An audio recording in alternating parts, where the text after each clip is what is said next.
les États-Unis le considèrent comme illégitime et à la tête Es que tú d'un sabes, État la miseria, todo eso va a cambiar la avec miseria des de los de la milliards de Venezuela, dollars no. liés au trafic Todo de lo que le drogue, interesan a esos des infelices accusations qui sont fermement es el rejetées par petróleo. Caracas. Merci Sarah Anderson, Yo en sé, direct pero no des estoy États-Unis hablando pour nada malo. BFM No TV. sé lo Bonjour, Général Bellizourdi. que- On dispose depuis Acá es un video plusieurs que estoy heures haciendo. maintenant d'images de ce qui se passe notamment à Caracas, la capitale du Venezuela, de fortes explosions avec des bruits qui ressemblent à des Mi survols se bre poco d'avions ahí va a pasarse entendus en Mexica, el pleine cartel nuit dans de la capitale Sinaloa, todo du ese Venezuela qui se gato. sont poursuivis et qui Eso no peut-être importa encore à l'heure cuánto actuelle esquicharse el petróleo, se atención. poursuivent. C'est une opération d'ampleur qui est menée, c'est acté puisque c'est revendiqué par les États-Unis contre le Venezuela, situé à environ 3500 km des États-Unis. Oui, alors il faut bien comprendre que Caracas est une grande métropole, c'est à peu près 3 millions d'habitants. C'est bien sûr le centre du pouvoir, et ce qui veut dire que cette opération elle a été longuement préparée. Alors, il faut néanmoins rappeler que la CIA connaît le pays depuis des décennies.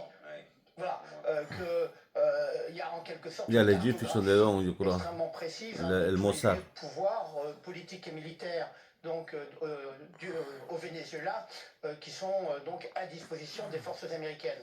Et il ne faut pas oublier que depuis cet été, il y a une armada maritime extrêmement puissante, puisqu'il y a même le porte-avions USS Gerald Ford, qui est le porte-avions le plus moderne de l'US Navy, le plus gros, le plus puissant au monde. Donc en fait, le rapport de force, de toute façon, était totalement en défaveur du Venezuela.